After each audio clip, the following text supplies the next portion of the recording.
सत्संग से सोधी आवे, नहीं जीव 84 में जावे। सत्संग से सोधी आवे, नहीं जीव 84 में जावे।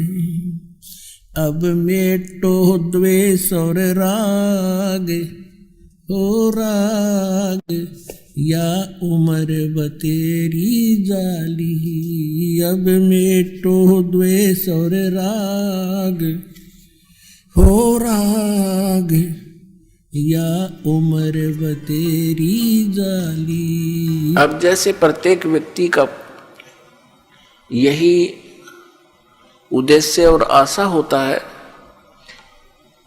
कि पुत्र हो, लेकिन पुत्री होगी। फिर ये सोचा कि भगवान अब के तो पुत्र दे, दूसरी भी पुत्री होगी, बेटी होगी। तीसरी की तो पूरी कामना थी कि तीसरा पुत्र हो ही हो, वो भी पुत्री होगी, चौथी भी पुत्री होगी और पांचवी भी होगी। अपने आत्मा ना तो हमारा किया हुआ, ना हमारा चाहा हुआ, वही हुआ जो होना था। हमने जो करना था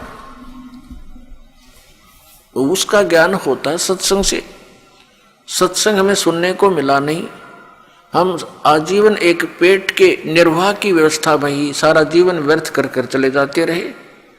यदि कभी किसी को प्रेरणा होती भगवान की भक्ति की, तो गांव गांव में नरे बैठे हैं ये मिसगाइड करने वाले संत। कोई किसी ने मंदिरों तक सीमित कर दिया, किसी ने समाध तक सीमित कर दिया, किसी ने मस्जिद तक, किसी ने गुरुद्वारे तक सीमित कर दिया। जो क्रिया हमें करनी चाहिए थी वो हमारे सद्ग्रंथ, हमारे महापुरुष बताते हैं, उनकी अमरवाणी बताती है। उसके आधार से हमने करना चाहिए था। वो ज्ञान हमें प्राप्त नहीं हो सका क्योंकि हम अशिक्षित थे। और सभी सद्ग्रंथ जो थे वो लिपिबद्ध थे, कोई किसी लैंग्वेज में, कोई किसी लैंग्वेज में, और जनसाधारण किसी भी लैंग्वेज से परिचित नहीं था।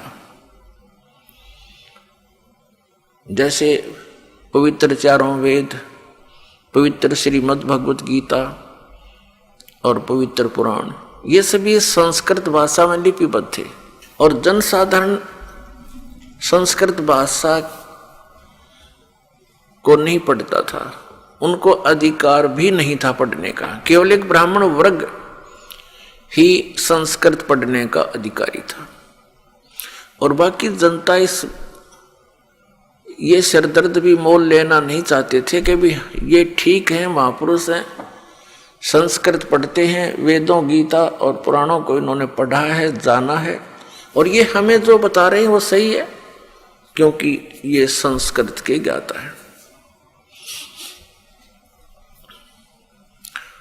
तो अन्य समाज को, भगत समाज को कोई ऑब्जेक्शन हुआ नहीं, और ये दृढ़ होता चला गया कि ये जो ज्ञान देते हैं वो ठीक है।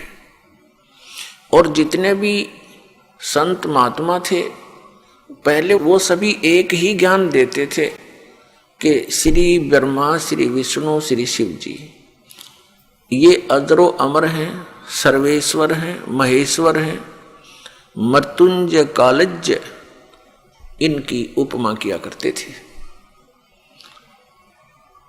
और इन्हीं की पूजा यानी श्री विष्णु जी और श्री शिव जी की पूजा, और साथ में फिर मृत्यु के उपरांत सब क्रियाएं, जैसे 13वीं वर्षोद्धि, वर्षी 17वीं जैसे भी करवाते थे, फिर उनके श्राद्ध, अस्थियों को उठाकर गंगा में प्रवाह आदि सब क्रियाएं हमसे कराते रहे। तो हमने हमारी एक परंपरा सी बन गई और विदाउट ऑब्जेक्शन बन गई, क्योंकि सभी यही क्रियाएं हम कर रहे थे।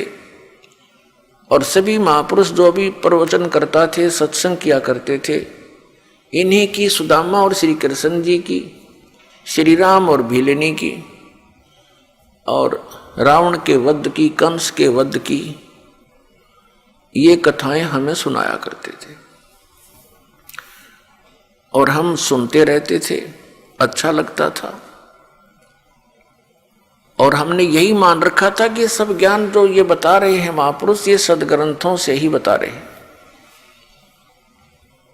और हरे कृष्ण राम राम हरे हरे, ओम नमः शिवाय आदि, ओम भगवते वासुदेव नमः, इस तरह के ये मंत्र हमसे जाप कराया करते थे।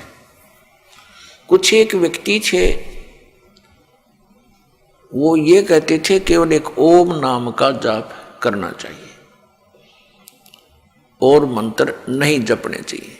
ये तो कोई एकाध ही मिलता था। और वो ऐसा कहने वाले कौन थे? विशेषकर आर्य समाज के कुछ आचार्य और प्रचारक ही होते थे। और वे महर्षि दयानंद के विचारों को ही समाज में फैलाया करते थे।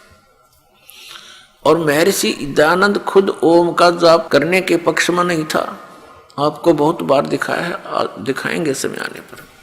भले ही वो ये कहते हों कि ओम का जाप करो, लेकिन वे स्वयं ओम नाम यानी किसी भी मंत्र के जप करने के पक्ष में नहीं था।